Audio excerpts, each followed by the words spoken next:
Hi guys, welcome back. This is Match Hat episode 123, featuring a retrospective of one of my favorite computer role-playing games from the late 90s, New World Computing's Might and Magic 6, The Mandate of Heaven. Ah, Jon Van Caneghem. What I wouldn't give to see that logo again.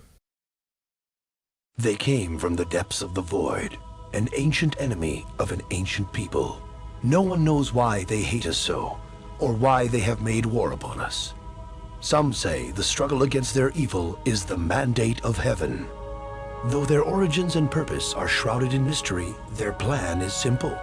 They travel, they land, and then they conquer. In that order. Now, they are here on our world to do to us what they have done to so many others. And they will do it, unless someone stops them. Could that person be the player? Is it just me, or could this work equally well as a World of Warcraft intro movie? Whoa, who's the babe? And what is it with women and their poor choices in armor? Oh well. At least her private parts are covered. Damn it.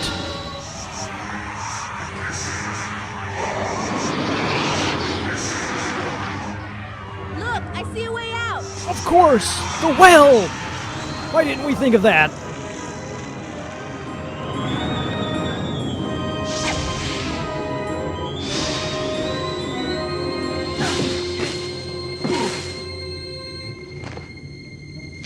Are you staring at her butt? I know I am. Thalagar. What a coincidence! Come with me. You have much to learn before you can deal with the likes of those monsters. Since the arrival of the devils, foul creatures and evil spirits have appeared throughout the land. There goes the property values.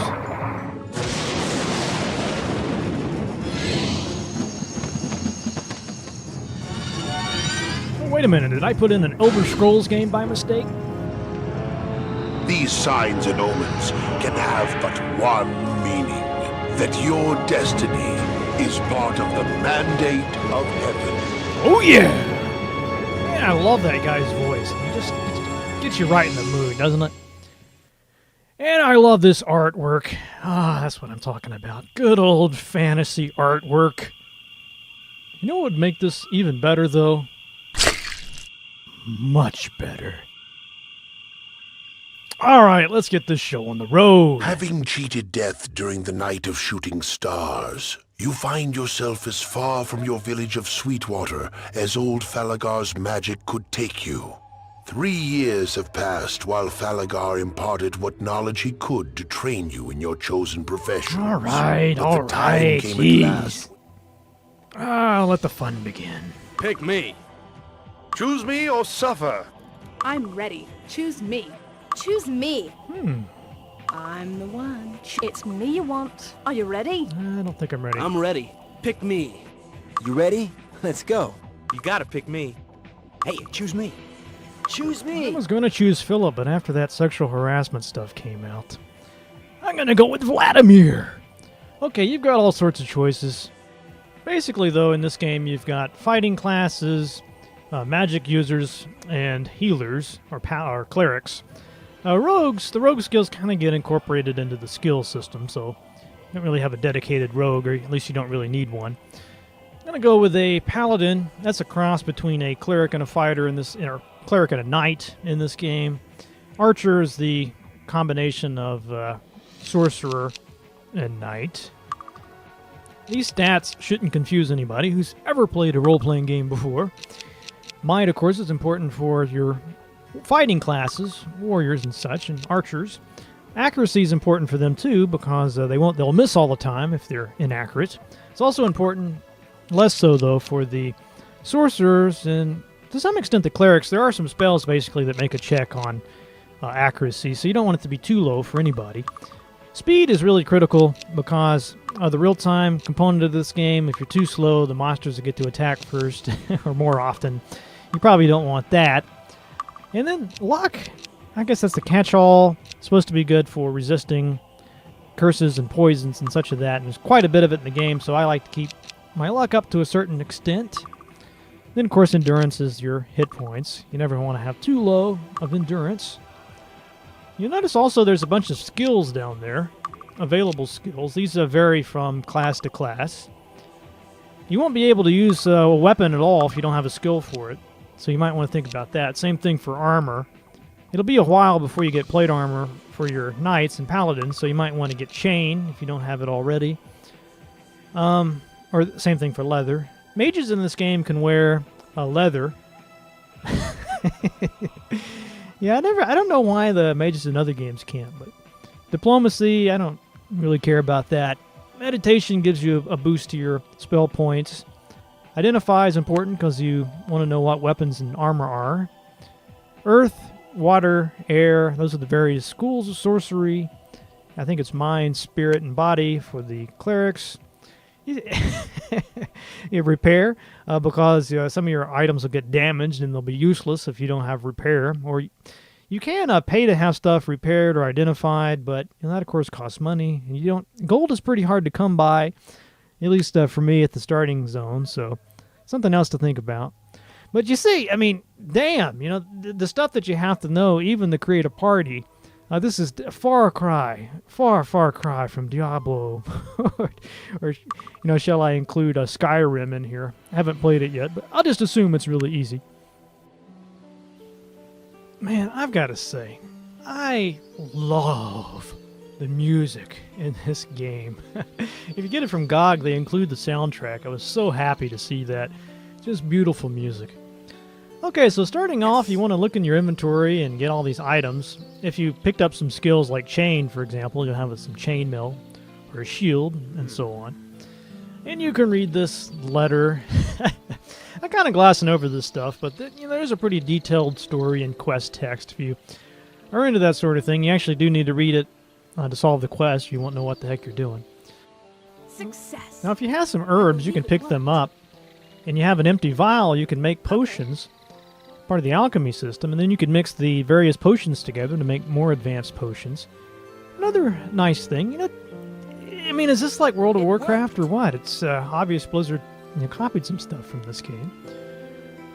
These books, you need to find a book in order to learn a spell. And once you learn it, you can cast it as many times as you want. Success. Get some more potions here. Yeah, I think this dagger will be a little bit more intimidating than that stick with the Lee press-on nails jutting out of it. Okay, let's look at her spells. Now you want to assign some spells to a quick slot there at the bottom. Okay. And that'll let you just hit S to cast it, instead of having to go to your spell book every time. It's actually, even if you don't set that though, it's really quick. The spell book just pops right up. You don't have to wait for a loading screen or anything clunky. And this game it's very, how shall I put it? Once you've learned the basics of this interface, it really moves. It moves along at a nice clip. You're not having to wait for stuff. There's very little delay. You're going to spend a lot of fun times killing monsters. There is some backtracking involved at some of these beginning dungeons, but I actually kind of like that because later on you get these spells of portals and you can fly and all this cool stuff, and I just wouldn't have that ooh wow kind of impact if you didn't have to suffer a little bit here at the beginning. I mean, that's what role-playing is all about, right? You start off crawling and in the game flying. Coming right up. Let's have some drinks. It's always important in a role-playing game to talk to the barkeepers and hang around the inns. I think we've established that by now. Even if you don't drink in real life, it's not going to hurt you to have a couple of pints at a virtual pub. All right, I'm going to show you a little secret here. Actually, it's not a secret, but you're going to like this. So if I go to these stables, and there's a bunch in the game, and pick up a horseshoe, then I get basically some free skill points. Now, the way I like to distribute my horseshoe skill points is to give them to whatever players have the sort of rogue skills, like perception, disarm trap, or repair. Stuff that doesn't have to do with combat. Because I guess there's no particular reason I like to do that, other than it just feels right. Because you don't want to use your level up points on that stuff if you can help it. This is pretty cool. This well will give your characters +2 luck permanents. I actually don't know. It seems like it lets you go up to a certain level, so maybe I wasted my points there at the beginning by putting putting them in luck. That'd be kind of unlucky if that were true, right? So anyway, I'll leave that one to the theologians. Now there's a bunch of things that you can do if you're a little bit savvy with the game. You can go around here and try to get these various guild memberships, so you can get set up for that. You won't be able to buy spells and get certain skills if you're not a member of a guild, and you have to find these guilds, or you have to find the houses or find the people that can give you the membership. It's not really expensive at this part of the game. Also need to pick up some quests, of course. Now let's. I'm trying to remember where the Blades End guilds. Thankfully you can get all this information from the web. If you really want to be old school with it, you can just keep. You can get a 3-ring binder. What are you looking at? And some graph paper or whatever, and start recording the locations of all of these vendors. Whereas the experts and the master trainers, I mean, there's a hell of a lot of material here. And I literally knew a guy. One of my friends saw me playing this game, and he bought it. And then his stepdad saw him playing it. And I only learned about this years after I went to his house, and his stepdad literally had this giant 3-ring binder and all these charts and tables and all this kind of stuff that he had made himself. I mean, it just goes to show you how addictive and compelling this game really is. What are you looking at? You know, this game has so many little quirks to it, like these vendors. Sometimes if you don't buy anything, they'll insult you.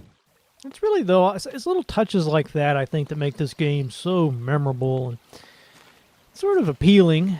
You know, it sounds a little silly, maybe, but it grows on you, and you come to appreciate these things. That's a badass-looking trident, wasn't it? Hell yeah. I don't know what's going to intimidate the monsters more, the trident or that wig she's wearing, but Have a look around. let's see if we can sell some stuff. I'm kind of dragging this out here at the beginning, but this isn't the sort of game that you just want to charge in. You're going to die if you do that. I'll show you some tricks when I get to the goblins here, so you hopefully won't I need your help. die too quickly. But this it's not an easy game at all. At least it's not for me. It's lots of strategic elements, you could say. You know, trying to lure out enemies one by one, trying to work with the limitations of the AI, you know, to get guys wedged on corners and such. Some guys think that's cheating, but you know, I know plenty of real life guys that get wedged on corners and killed that way. All right, here we go. Now I hit Enter key. Lesson number 1. You will become very intimate with your Enter key. That enters this turn-based mode. If you have that turned off, you'll probably be clobbered. Now, I don't have bows for everybody. As soon as possible, you want to get everybody with the bow skill, and hook them up with a bow or crossbow. It's very important because a lot of ranged combat. I don't have it yet, though, so I have to use my spells. Fortunately, everybody has some spells, but the magic power spell points quickly run out. But on the positive note, all I have to do is run back to town. There's a fountain there that will raise my hit points and spell points with just a click, so not a big deal. So I'm going to take out some goblins and get some gold, hopefully, maybe a little experience. A little trick, too. If you just hold down A, that's your attack button. Or you can hold down S, and that will attack with a melee, unless you have some spell points or quick spell, and then it'll do that instead. Now you notice my cleric there, Xena, she gets a little low, so I should probably heal her up. Oh, you hit spacebar to loot the corpses, or you can click with the mouse, but probably want to hit the spacebar. Okay, so here's a crate. Now, a lot of these are booby traps, so I want to have a character with the disarm skill. Fortunately, that one wasn't. But you notice I can't identify the stuff. You can just put it on and then look at your stats to see if it changed. The only downside to that strategy or that approach is if it's a cursed item, then you're stuck with it. But you're probably not going to find a cursed item. Right? I mean, it's all about the random chance. I'm plucking some apples too because when you rest, you need food. And that can be pretty annoying if you're down in the bottom level of a dungeon and all of a sudden get that craving for a bucket of the Colonel's finest. I'm afraid you're screwed, my friend, so stock up. You're not one of us. Oh well, I know where I'm not wanted. Let's go to the starter dungeon. This is a huge world with many different zones and lots of dungeons, and the best part is it's not procedurally generated. So you know that a designer put some TLC into each one of these levels, and there's lots and lots of hidden stuff too. I love that. You stumble on stuff all the time, and for some reason it tends to stick with you. Even if you put away if you haven't played for 10 years, you come back and you somehow still remember where some of these secret zones are. Oh, it's a rat! Yes! Oh, yes, a rat! Oh, it kept me waiting. It was a good 20 minutes before I got to kill a rat. Damn, I think I woke up the neighbors there. Okay, what do we got in here? I think I've got some goblins. You know what? I could never explain to you why this game is so damn fun. But, you know, I was going to put this video out yesterday, and I got caught up in this and ended up getting all the way to, like, level 15. You know? It's just got character. It's got soul. All right, let's see how I'm doing here. This is quite a pack here. That red guy there is some kind of goblin king. Throws fireballs. You got protection spells you can cast. You've got a lot of prep spells, blessings and heroisms and all this kind of stuff that you have to get familiar with. She's about dead, so let's try to get a little distance here. Another little trick is you're usually faster than the enemies, so you can run away, get back up, turn around, and pop them with a few arrows and spells. Sometimes that'll get you out of a scrape, but I think the designers had this in mind because some of these levels, some of these dungeons are so hard, even with this tactic, you know, you're pretty much having to run all the way back out of the whole dungeon and come back in sometimes. I was going to show you something, but I didn't want to put you off of the game, but the next dungeon after this, you keep getting poisoned by these spiders, and you don't have a way to cure the poison yourself, so you have to go all the way back out of the dungeon and get cured by the temple and come back in. That's really irritating. I need help. But I guess it makes you all the more appreciative when you finally do get those cure spells. You can right-click on the enemies too, by the way, if you want to get a status, their health. You know, the later games, they went to computer-generated faces on the bottom for those portraits instead of these live actors, and I gotta say, I really hated that. They don't look... There's something about having actual faces to look at. And, you know, I don't know why the, developers or designers haven't taken this and run with it. You'd think with modern technology, they could, have a whole, like, hours worth of different facial expressions and all that kind of stuff going on down there. But, they seem to want to go with this computer-generated stuff every time. And, I guess, somebody will probably shoot me for saying this, but I think there's something to be said for these live actors and the actual video footage. Not for everything, but for certain things, it really works. I was reading an interview with the guy that did the new Muppets movie. He was talking about how there's a big difference because kids can actually meet Kermit the Frog in real life, but they can't meet Shrek. I think the same is true for video game characters too. If you have a live actor down there, you could conceivably meet these these people. Okay, got some pretty cool stuff here. Look at that. It doesn't look too flattering, I guess. You might be traumatized if you like her original garb better, but suddenly she's got this leather tarp over her. I don't know how many of you guys and gals are married out there, but something similar happens to your spouse. They stop wearing the sexy jeans.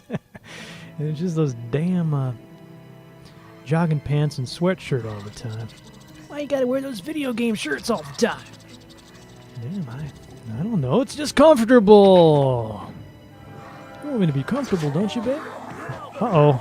I'm getting the shit kicked out of me. Better get the hell out of here. Yeah, that's what I'm talking about. I can rest out here. You should always check, though, make sure your gear didn't get damaged. It tends to get damaged when you get attacked like that. I had a piece of I don't know. chainmail on my original party. I swear to God, that thing came from Goodwill. Okay, everything looks good. Checking out. You want to make sure that nobody has a condition on them either. They can get cursed or weakness. There's all sorts of bad things. That oh crap. Sorry, man. Almost dropped my dagger. All right, that's back. Yeah, I get a little anal about this kind of thing because if you know, there's no quick save. The autosave only happens when you first go into the dungeon, so something else to consider. I've lost a lot of time that way. You get a little cocky, a little overconfident, and suddenly you die and you're screwed.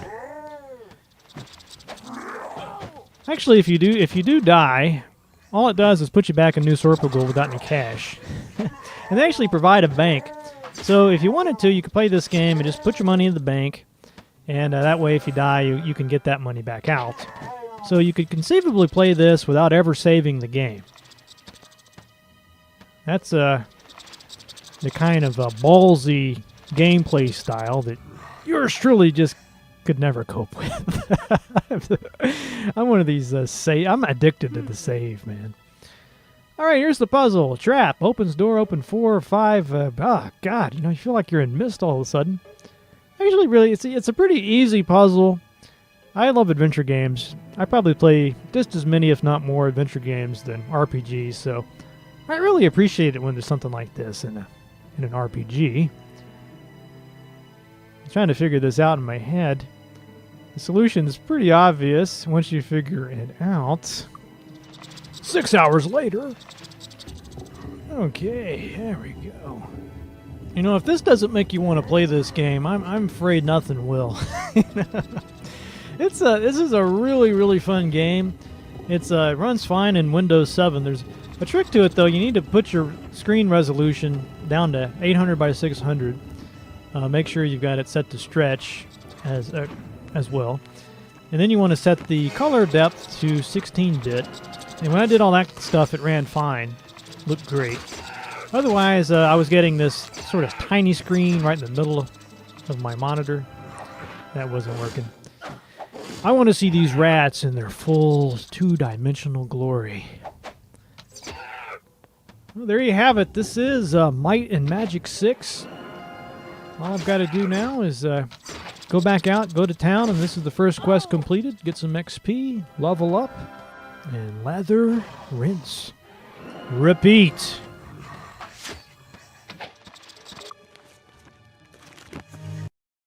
And that's all for this week's episode. I hope you guys enjoyed that.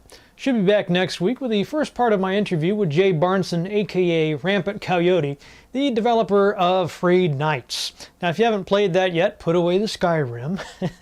Give Frayed Knights a chance. It's a really great game. I think you'll like it. And I want you to be ready when I have Jay on next week to tell you all about it. It's going to be good stuff, so stay tuned. As always, I want to thank you if you have donated to my show. Really appreciate it. I'll leave, as usual, have some links for you in the show notes if you'd like to donate. You can subscribe or make a one-time donation. Either way, it's really appreciated, and you're doing your part to preserve game history. And as always, I want to leave you with a quotation, and I thought this was really, really interesting. I'm taking it out of context, but bear with me. It's by Michel de Montaigne. It goes something like this. Make your educational laws strict, and your criminal laws can be gentle. But if you allow youth its liberty, you will have to dig dungeons for ages. See you guys next week.